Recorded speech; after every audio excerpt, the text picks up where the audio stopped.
Here's my favorite skill to use as a therapist and what you can do right now to utilize it. So starting off, I'll be honest guys, like I was really bad as a therapist. I was so bad that it was very hard for me to get clients and it left me with a struggling business. And the thing about being a therapist is that people come to you for your advice to help change their life. So talk about the pressure, right? People are coming in looking for the skills, looking for the knowledge that's going to take them over the edge, and they're hanging on to every word that you say. And because of that, you have to know your stuff as a therapist. It's kind of like a doctor or a surgeon when someone comes in and they need help with a broken arm or they have a bad heart or something's going on with their brain, like whatever it is, they come to you hoping that you have the answer that's going to take their pain away. And because of that, you have to be on top of your A game. And that was one of the things that gave me a lot of anxiety as a therapist, because it's like, man, I don't even have my life together.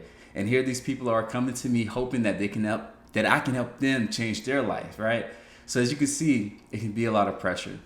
So one thing that I actually struggled with starting off as being a therapist was being confrontational. Because growing up, I was taught that being confrontational was something that was bad. It's something that mean people do, and you only use it when you're trying to start a fight. Therefore, I backed away from confrontation, and I was very avoidant. And because of that, a lot of my clients weren't actually reaching their goals because they'll set a goal one week, and then next week when we meet, they weren't doing anything to accomplish that goal.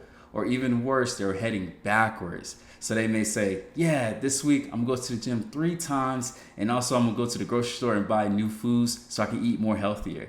We'll come back and meet again, and they'll say, I didn't do any of that. As a matter of fact, I'm gonna have to eat every night this week. And I'm like, dude, what's going on? You just told me you wanted this stuff.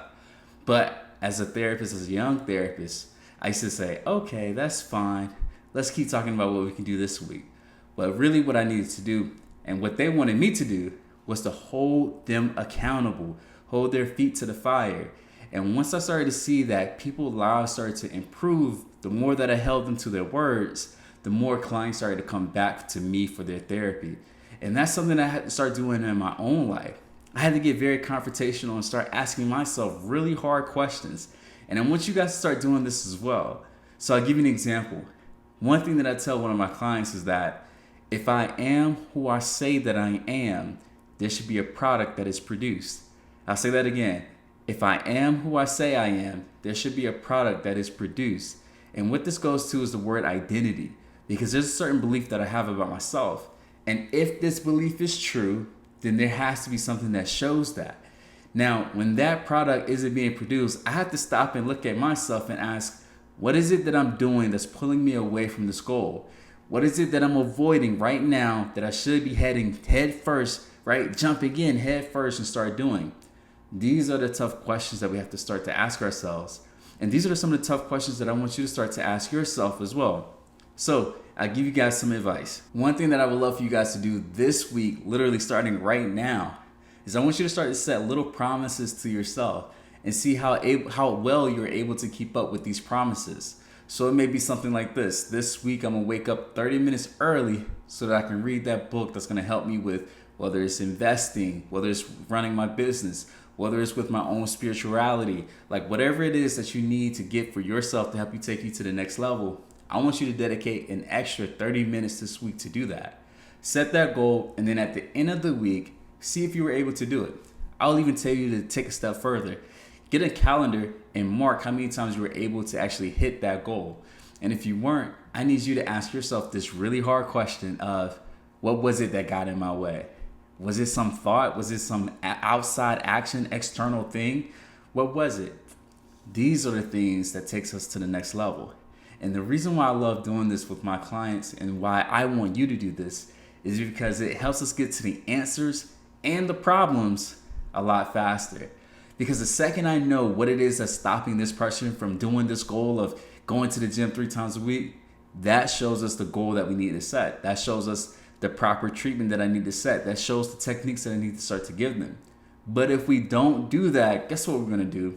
We're gonna start hitting our head over and over and over again on that same wall, on that same goalpost, asking ourselves, why isn't anything changing? Well, it's because you didn't address the real problem.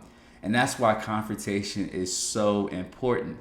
And I'll even tell you this even in your personal life, right? So whether it's you between your wife, you between your husband, you between your coworkers, Or one thing I love to do is me between my clients. I want you to start getting confrontational with them. Now, again, being confrontational isn't a mean thing, a bad thing. It's not something you do with fire in your eyes. It's something that you can do very gently. And people will appreciate you when you confront them, because it shows that you're being honest, you're being transparent, and you're trying to get to the root of the thing that you guys are trying to solve. So what I would love for you to do is start to go to these people that you love and care about. And if you see some differences between what they say and what it is that they're doing, I want you to feel okay bringing it to light. Because here's the thing. They may not even know that their actions are not aligning with their words. And that's what a lot of my clients don't realize as well. And that's why they need someone objective like me. And that's why they need someone objective like you. And that's why I'm asking you to actually start with yourself and look in the mirror and start to set these little promises. And I also want to give you the encouragement to start to do this with other people as well. When you start to confront yourself and other things, you'll start to get to the answers that you're looking for a lot quicker. All right, guys, this is Coach Wells. Thank you for checking out this podcast. And I have one question for you. Why aren't you subscribed to this podcast? There's literally a button you can press right now on the screen to subscribe to this podcast so you can get every information, every episode, every gem that I give, just like this. All right, guys, I'll see you later.